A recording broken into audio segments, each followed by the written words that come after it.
व्यक्ति किसी और वस्तु या भाव से परिचित हो ना हो, भय और भविष्य दोनों ही व्यक्ति के मन में सदैव रहते हैं, जिनका अस्तित्व व्यक्ति के अस्तित्व पे भारी रहता है। विचित्र है ना? वह वो है जिसे आप नहीं जानते, जो अनजान है, और इसी कारण आपको भय लगता है कि ना जाने क्या होगा। भविष्य वो है जो अब तक घटा ही नहीं, तो जो घटा ही नहीं उसके विषय में चिंता क्यों? आपके हाथ में है वर्तमान। वर्तमान के कर्म सत्य मन से कीजिए और सोचिए ये कि अपने कर्मों को और कितनी श्रेष्ठता से किया जा सकता है। इसलिए आप विश्वास कीजिए, यदि वर्तमान के कर्मों को आप सत्य मन से करोगे तो भय स्वयं ही निकल जाए और भविष्य का फल अवश्य ही मीठा होगा। इसलिए भय और भविष्य से डरना छोड़ दीजिए, इस वर्तमान को जी। जीवन में हम कई लोगों से मिलते हैं। आप भी ऐसे कई लोगों से मिले होंगे जिन्होंने स्वयं को असफल मान लिया, निराश हो चुके, जिन्होंने ये स्वीकार कर लिया है कि इस जीवन में उनसे कोई कार्य हो ही नहीं पाए, वो कुछ कर ही नहीं सकते, किसी कार्य के वो योग्य ही नहीं। किंतु ऐसा नहीं, इस संसार में ऐसा कुछ भी नहीं है जो योग्य नहीं है।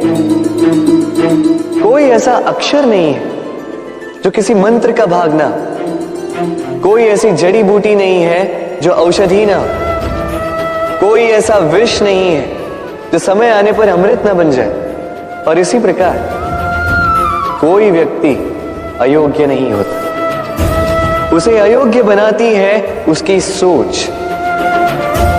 इसलिए स्वयं को जानो, जान जाओगे कि आप क्या, अपने अंतर मन को जगाएं। आप देखेंगे कि जिस संसार की नींव ही बनी है आशा से, उस संसार में निराशा, हताशा और हार जैसा कोई भाव अस्तित्व ही नहीं रखता। कितना सुंदर पुस्तक है, सुंदर आवरण है, सजाए हुए पृष्ठ,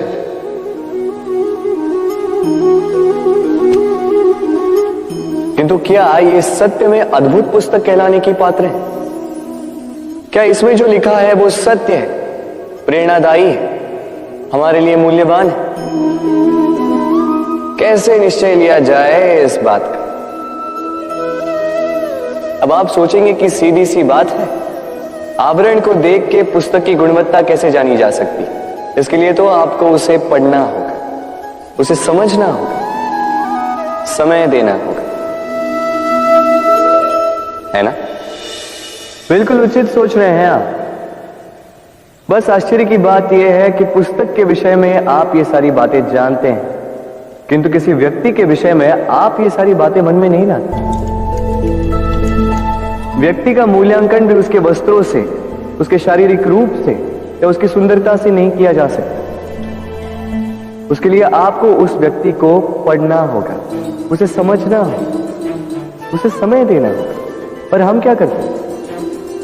पहनावे, रंग, सुंदरता को देखकर आकर्षित हो जाते हैं, उसे प्रेम समझ बैठते हैं और आए दिन कोई ना कोई ये कहते सुनाई देता है कि उसकी प्रेम कहानी सफल नहीं हो पाई, उसे छल मिला। किंतु इसमें दोष किसी और का नहीं, स्वयं आपका। आपने उस व्यक्ति को समय नहीं दिया, आपने उस व्यक्ति के विचार नहीं परखे। प्रेम 2 क्षण में बनने वाला पकवान नहीं है, इसका स्वाद चखने के लिए आपको जीवन भर का समय देना पड़ेगा। तो समय दीजिए, एक दूसरे के रूप से नहीं, आत्मा से जुड़ी, निश्चित ही मन प्रसन्नता से कह उठेगा, राधे राधे। हम में ऐसा कोई नहीं होगा जिसने वृक्षों को ना देखा, वृक्षों पे इन पक्षियों को ना देखा, इनके घोंसलों को ना देखा, इन पक्षियों को अपने छोटे छोटे बच्चों को भोजन कराते ना देखा। संसार का सबसे महत्व वाला दृश्य होता है। चिड़िया दूर से अपने चोंच में दाना भरकर लाती, स्वयं भोजन करने में असक्षम संतान की चोंच में डालती, स्वयं भूखी रहती, निस्वार्थ निश्चलता से।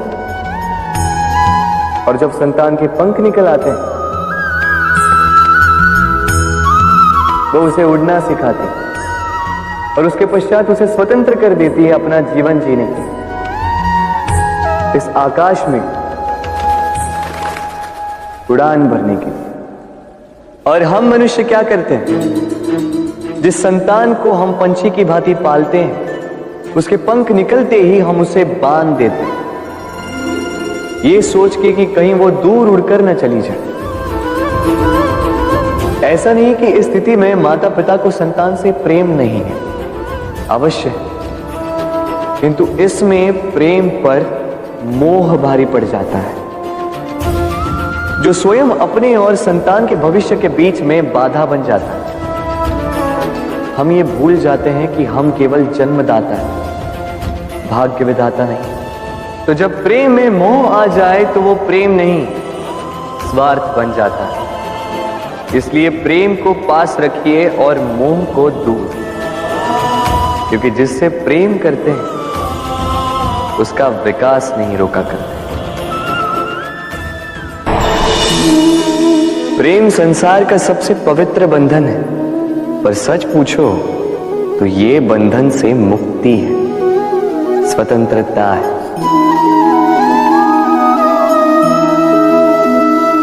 नहीं समझे? समझाता। यदि कोई आपका प्रेम ठुकरा दे, यदि कोई आपका प्रेम समझ ही ना पाए, तो क्या हो?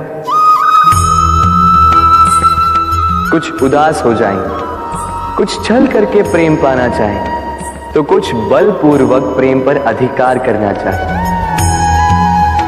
किंतु यह आवश्यक नहीं कि जिससे आप प्रेम करते हो उसे भी आपसे प्रेम, क्योंकि प्रेम कोई वस्तु नहीं है, न राज्य है न धन जिसे आप बल से अपने वश में कर सकते। प्रेम वो शक्ति है जो आपके लिए हर बंधन तोड़ सकती है, किंतु स्वयं किसी बंधन में नहीं फंसती। तो जिससे भी आप प्रेम करते हो उसे स्वतंत्र छोड़ दीजिए, क्योंकि स्वतंत्रता ही वो भाव है जो जीव को सबसे अधिक प्रिय है। प्रेम सच्चा होगा तो उसे अवश्य समझ में आए। तब तक के लिए निस्वार्थ भाव से प्रेम कीजिए, स्वार्थ हट जाएगा तो प्रेम आ ही जाएगा और मन प्रसन्न होकर बोलेगा, राधे राधे।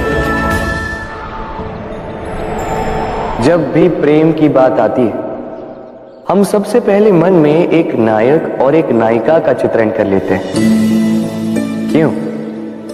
आपके साथ भी यही होता है ना? पर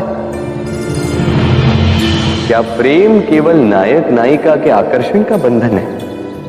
नहीं, प्रेम तो परिवार से हो सकता है, माता पिता भाई बहन से हो सकता है, सखा मित्रों से हो सकता है, देश और जन्मभूमि के लिए हो सकता है, मानवता के लिए हो सकता है, किसी कला के लिए हो सकता है, इस प्रकृति के लिए हो सकता है। पर प्रेम कभी उस पन्ने पर लिखा ही नहीं जा सकता जिस पर पहले ही बहुत कुछ लिखा, जैसे एक भरी मटकी में और पानी आ ही नहीं सकता। यदि प्रेम को पाना है तो मन को खाली करना होगा, अपनी इच्छाएं, अपना सुख सब त्याग कर समर्पण करना होगा। अपने मन से व्यापार हटा दो, तभी प्यार मिलेगा। और मन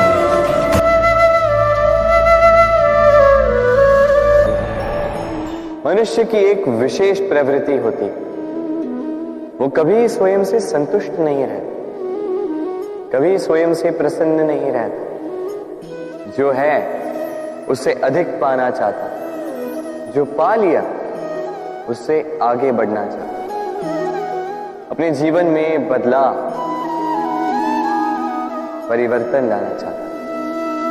और ये प्रवृत्ति संसार में सबसे महान है, क्योंकि इसी प्रवृत्ति के चलते संसार में विकास होता है। किंतु इस बदलाव के लिए मनुष्य उसकी खोज में रहता है जो उसके जीवन में बदलाव ला सके, उसे मार्ग दिखा सके, उसके जीवन में परिवर्तन ला सके। और इसके लिए मनुष्य संसार भर में उसे खोजता है जो उसके पास है।